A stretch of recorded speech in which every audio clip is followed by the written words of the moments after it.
Naku, alam ba ninyo, ito matindi. Talagang tumitindi ang labanan po ni Mayor Takoy, Mayor ng Takoy, dyan po sa Leyte, at ni Congressman Richard Gomez, aktor politician.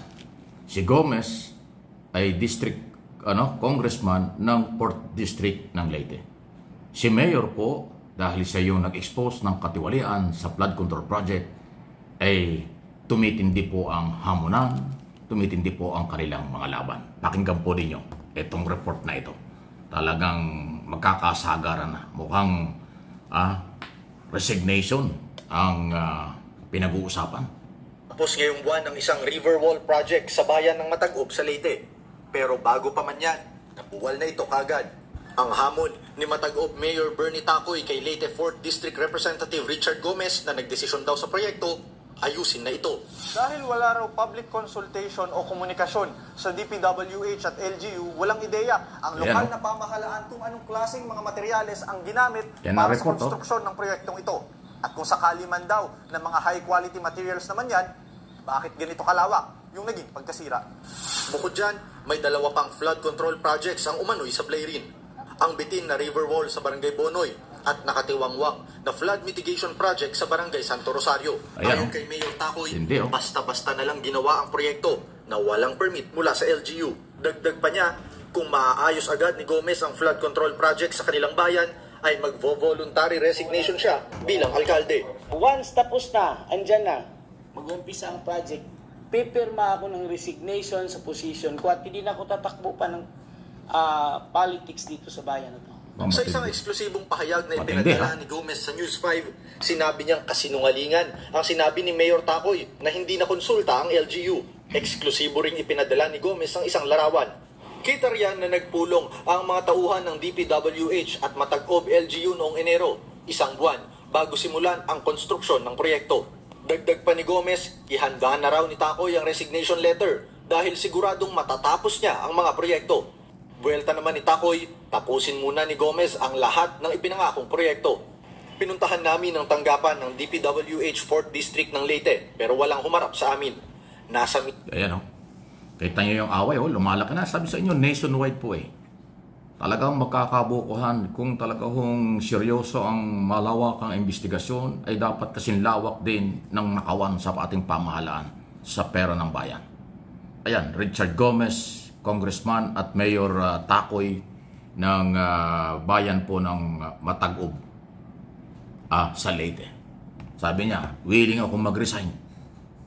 Kasimple nga, ka-t-shirt lang yung mama mo. Hindi na daw siya tatakbo sa kahit anumang sa darating na mga eleksyon. Gusto lang niya talaga na yung pinangako na nilagyan ng pondo na flood control program sa kanyang bayan ay dapat maayos nitong congressman ito. Ayan tumitindi.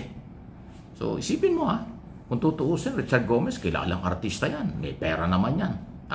Pero dahil napapagdudahan ng mga substandard, palpak na mga project, talagang may tuturing ko po sa aking opinion, centralize na ang kalokohan sa mga proyekto sa ating pamahalaan. Parang nagkakatotoo talaga po yung sinasabi ni Congressman Libiste na nakausap po sa telebisyon isang araw ng unang distrito ng lalawigan ng Batangas. Na sabi niya, Mike, sinabihan ako ng district engineer na aking hinuli sa entrapment operation na kung hindi ko tatanggapin ang SOP, sa iba mapupunta. Dahil nakalaan na talaga sa bawat project ang SOP. At doon sa kanyang distrito sa lalawigan ng Batangas, 300 million pesos every year, taon-taon ang SOP. Kung saan napupunta yun, ang tindi ng nakawang yun. Diba? Hindi ko sinabing lahat ng congressman tumatanggap ng SOP. Pero congressman po ang nagdadala ng proyekto. Kagapay ang mga senador na kaalyado. Mga congressman at senador din po, hindi ko nila lahat ang involved sa insertion dahil sila ang nag-a-approve ng budget na ipinapadala sa Presidente, Pangulo for signature. So ganyang katalamak.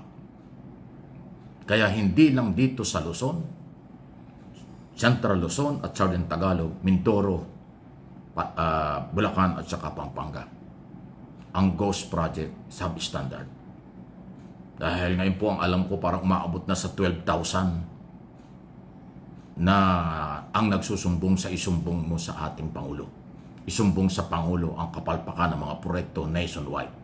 So pag pinagsama-sama mo, nakakalulang bilyon, baka nga trilyon na ang napunta sa mga garapata, mga abusado ng mga opisyal ng gobyerno sa pera ng mamamayang Pilipino. Inuulit natin, hindi lang po ngayong Marcos administration nangyari, ngayon lang na-discover dahil Pangulo ang nakakita ng kalokohan. Yung nakaraang gobyerno, wala silang ginawa. Yung nakaraang gobyerno, walang na-expose na ghost project, tapos idinidinay pa nila. Hindi nila kinumpirma, hindi nila pinuntahan. Si Pangulong Marcos, hindi lang siya naniniwala sa mga report, pinuntahan niyang personal kaya kanyang na-discover ang ghost project substandard. Lahat na naging Pangulo, nakatingin lang sa dokumentong nire-report sa kanila ng mga cabinet secretary at district engineer. Binubola lang pala sila. Hindi pala totoo yun. Ngayon ang Pangulong Marcos, hindi naniwala sa report, pinuntahan niya kaya pumutok ang garapalang graft in corruption sa mga proyekto ng pamahalaan. DPWs pa lang pinag-uusapan dito. Flood control pa lang. Napakaraming kontrata at proyekto sa gobyerno. Lahat ng departamento may kontrata, may proyekto. Baka yung ating 6 billion or 6 trillion na taon-taong budget, malaking bahagi dyan kinukurakot lang. Kaya tayo lumulubog sa utang. Ganyan na pong katindi. Kaya po ang aking sinasabi at ang aking paninindigan dito sa aking mga channel, dapat gumawa na ng matibay at matapang na aksyon si Pangulong Marcos. Hindi ko po binibitawan ang aking paniniwala. Revolutionary government ang solusyon dito. I-abolish ang lahat ng opisina ng gobyernong mayroong korupsyon. Baguhin ang saligang batas. Baguhin ang sistema ng ating judicial, legislator, at pati ang ilang ahensya ng departamento ng gobyerno. Ang revolutionary government ang magiging daan para baguhin ang saligang batas. Na ilang dekada na rin pinag-usapang baguhin, ayaw nilang mabago dahil ayaw ng mga politikong baguhin dahil silang tatamaan. Pero kung revolutionary government, i-abolish ang lahat ng opisina, magtayo ng bagong saligang batas, baguhin ang sistema ng gobyerno, ibasura na ang presidential system, parliamentary o federal system, yan po ang magbibigay ng solusyon. Prime Minister kung kinakailangan ang hahawak ng ating bansa. May pag-asa tayo na magbabago. Okay? Pwede namang gawin yan ng ating gobyerno ngayon. Pero kung hindi babaguhin ng ating Pangulong Marcos ang sistema ng gobyerno at ang ating saligang batas sa kanyang termino, walang mangyayari. After election sa 2028, lalo pang magpapatuloy ang korupsyon kung sino man ang magiging Pangulo ng ating bansa. Tatanggapin pa ba ng mga Pilipino ito? Ha? Tayo at kayong mga Pilipino. Mananatili bang mananahimik lang kayo sa ganitong sitwasyon? Garapa lang nakawan? Aba, may karapatan kayo